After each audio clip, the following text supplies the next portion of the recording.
When you are a college area, regional, or national scout for an NFL team, you are asked to do a lot of things. Keep tight lists of players who are draft eligible and who you need to start doing work on now. Jeremiah Smith might be one of those guys. You also have to do thorough medical, character, and background work on every single one of these players, drafted or undrafted. You have to vet and develop sources at every school you've been to, travel a lot, see things that can only be seen in person, and hear things that only can be heard in person. Interview, vet, dig, ask more questions, and oh, by the way, also please evaluate their film. NFL scouts do so much more than anyone gives them credit for.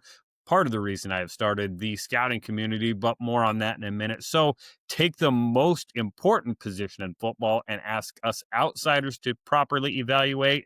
Well, good luck with that. But of course, that doesn't mean we aren't going to try.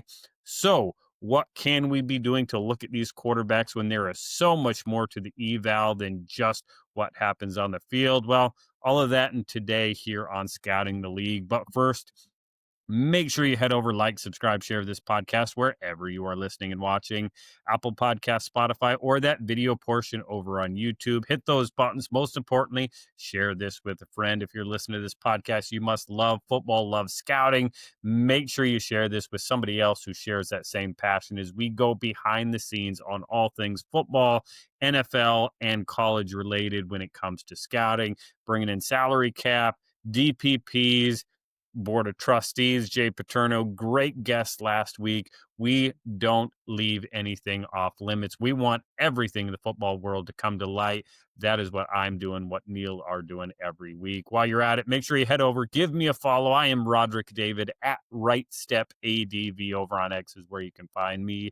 6 years with the Atlanta Falcons, 1 year with the Tennessee Titans, sitting in the draft room, doing pro scouting, college scouting in the Midwest area. All those things led me to here where I am at with Right Step Advising. Now, go check out my website, rsafootball.com, for all the information you need. And while you're there, make sure you head over and check out thescoutingcommunity.com if you are a scout or aspiring scout. For scouts, salary surveys, data, information, resources that you need as an NFL scout that perhaps, and I know for a fact, some NFL teams are not providing their scouts. Lend a hand, voice your opinion. Let me take the arrows as you protect your job.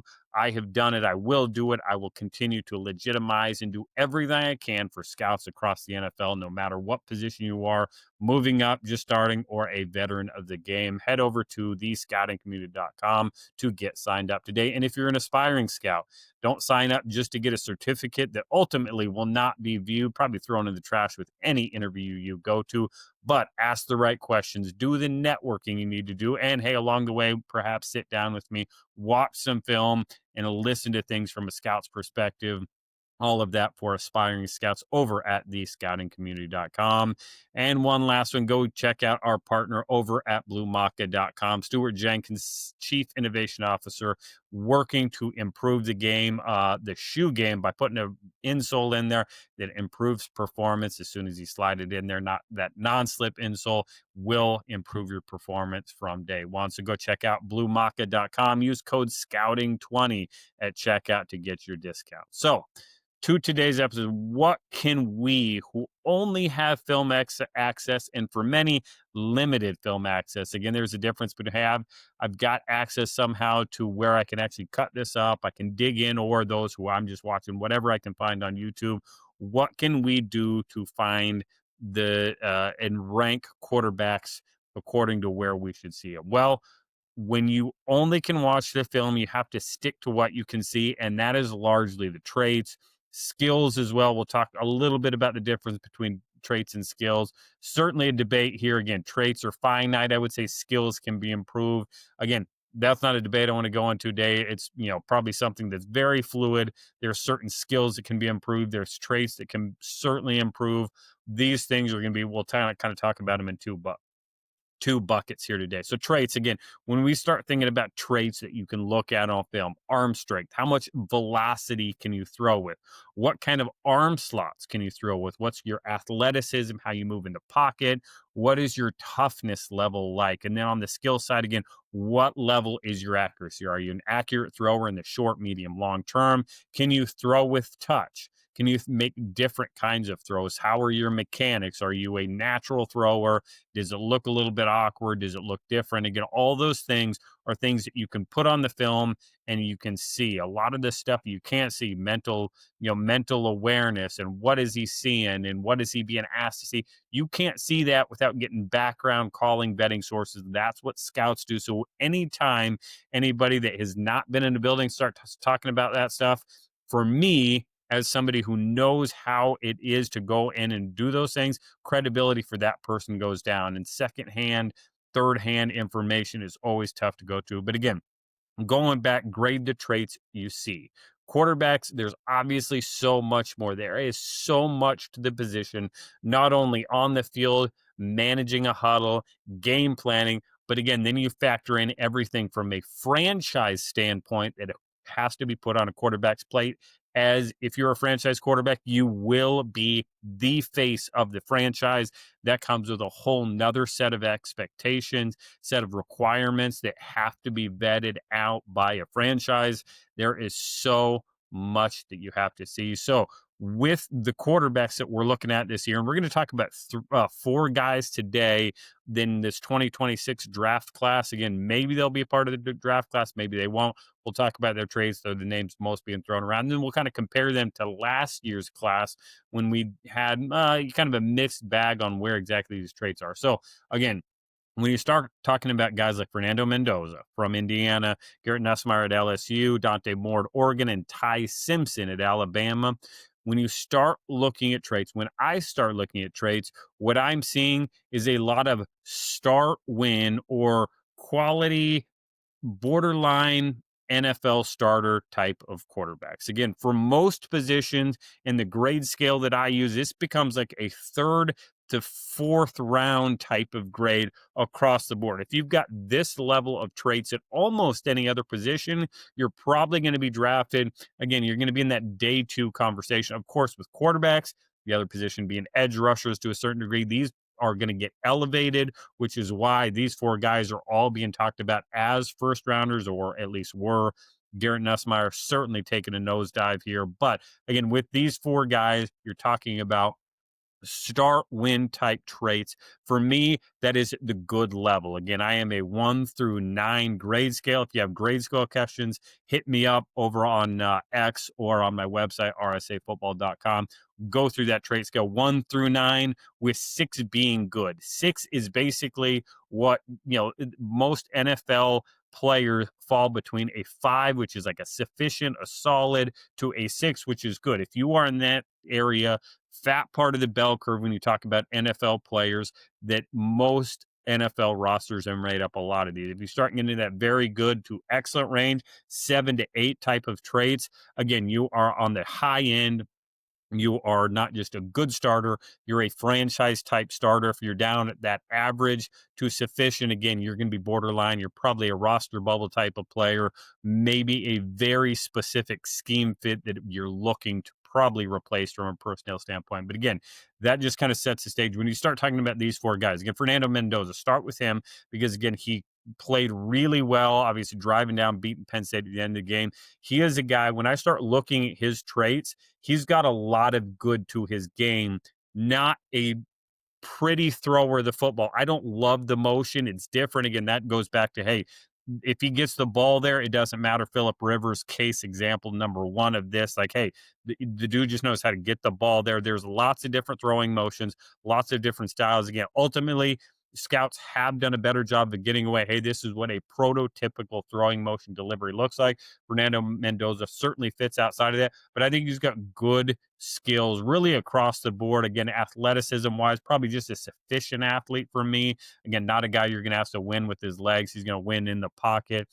But again, there's a lot of NFL quarterbacks that traditionally are sufficient maybe some flashes of good level play if they have some good pocket presence. Fernando Mendoza fits that. I think he can make every throw. I think he's got good arm strength, good touch, all those things. But again, for me, when I see Fernando Mendoza, I don't see a very good trait on the field. Again, when you want to start talking between the ears, what he does from a leadership standpoint, all those things, again, don't I'm not going to try to project those things. Again, you can try to guess, you can try to think, hey, it looks like this would be a question I would want to ask. Again, you got to ask the question. If you don't have a source to get an answer, well, again, it just becomes a question you have out there. Again, if there is one, you want to circle toughness. This is a guy that stands in there, takes a lot of throws. Again, depending on where you're at with your quarterback coach, OC, how important is that toughness trait? You want all your players to be tough, but it doesn't elevate quite as much. For Garrett Nussmeier, again, a lot of good level traits. Now, with the size for Garrett Nussmeier and really these next guys, Dante Moore, Ty Simpson, you've got sufficient level size. And again, depending on how old school and traditional you go with, hey, these are the position requirements, maybe even average level traits. You're talking probably 6 foot, 6'1", 6'2" area for all these guys. Again, becoming more the norm, but again, certainly not ideal position, height, weight metrics for this quarterback position, where Fernando definitely hits that height requirement most teams want to be able to see behind the pocket, see behind those offensive linemen. So again, with Nuss, again, you see a lot of good, maybe you see some very good arm strength. Again, the ball comes out of Garrett Nussmeier's hand nicely. He's got a natural motion. You can see him drive the ball. Again, for Nuss, it really appears from an inconsistency standpoint, either is he not seeing it from the pocket, is too much being put on his plate. Again, all these questions where, hey, if I'm not in the building, if I'm not asking the questions, I can only get so much from on the field. I don't know what he's being asked to do. I don't know if he is being asked to do too much, too little, if he's struggling, if he's not seeing it. What are the reasons? All questions NFL scouts are certainly asking. But again, for Garrett, again, a lot of good level traits on the field. You can find some very good, but again, over when you talk about a longevity of what Nuss has played, you're probably going to settle in with good level traits for a lot of this. And then we get to Dante Moore out in Oregon, a guy that, again, more and more conversation sounds like he's going to come back, which I think is a good decision. Where, again, you start talking about on the athleticism side, that guy that maybe gets into that very good athlete type of range. Again, certainly a good athlete, maybe some very good there. But again, when you start looking at the ball coming out of his hands, what he's doing with the ball from the pocket with arm strength, accuracy, touch, all that. Again, another good level quarterback. Again, nothing really jumps out to me. Nothing really flashes. Again, he makes some nice throws at times, not consistently enough to push it up to that very good range. But again, you've got good, along with a good athlete, which is, again, more and more what what NFL OCs are wanting. All of a sudden you're like, okay, this guy, I can see why this guy's maybe pushing himself up at certainly in front of Nuss and competing with Mendoza for that number one quarterback spot, because again, also he has that good athletic ability. So again, natural thrower, all those kinds of good things. And the last guy, Ty Simpson. Again, limited background. Again, that's the one question that keeps popping up. Hey, limited starter 1 year. Again, only had 22 thrown passes coming into the 2025 season. Again, storylines, that's all going to write himself. But again, this is a guy that looks like he belongs and plays from the pocket. Again, this is a guy where, again, I'm going to need to watch more film. Is he a sufficient or a good athlete? Again, I think there's some good snaps in there, but I don't think he's going to be a guy that you want to use and utilize in the run game a whole lot. Again, is he a Brock Purdy, Mac Jones type of athlete? He's a Trevor Lawrence type of athlete. Again, certainly smaller than Trevor. So again, you can kind of split that difference there. Again, he is a guy that, again, 3rd and 3 and the pocket breaks down, he can get 3 yards. But again, 4th and 5, you're probably not going to ask him to run a zone read with the option to kind of pull that thing and run. But again, a guy that throws it naturally from the pocket. Again, good accuracy, good arm strength, good touch, makes some good throws down the field. But again, with him, there are some questions I have on, again, when the defense changes things. Is he allowed to change? Again, you watch snaps on film where, oh, wow, it looks like he's the one that moved it. Was it coming from the headset, coming from the sideline? Again, questions all I would have to answer. Would certainly want to see a guy like Ty Simpson in person probably multiple games. I want to see what the sideline's communicating. I want to talk to that offensive staff. I want to do all these things.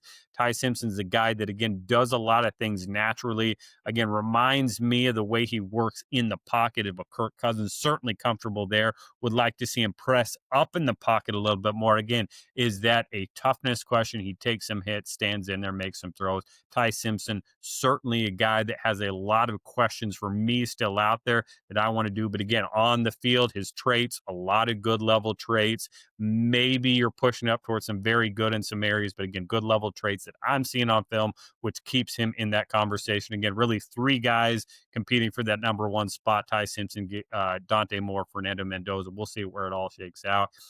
And as I think about these guys, again, we're thinking, hey, maybe 3 first rounders in this class, maybe 2, again, depending on what Dante Moore does. Lenora Sellers, we're going to put him because he's got excellent level traits, but again, so did Joe Milton. So did Anthony Richardson. We're seeing what their careers have done to this point.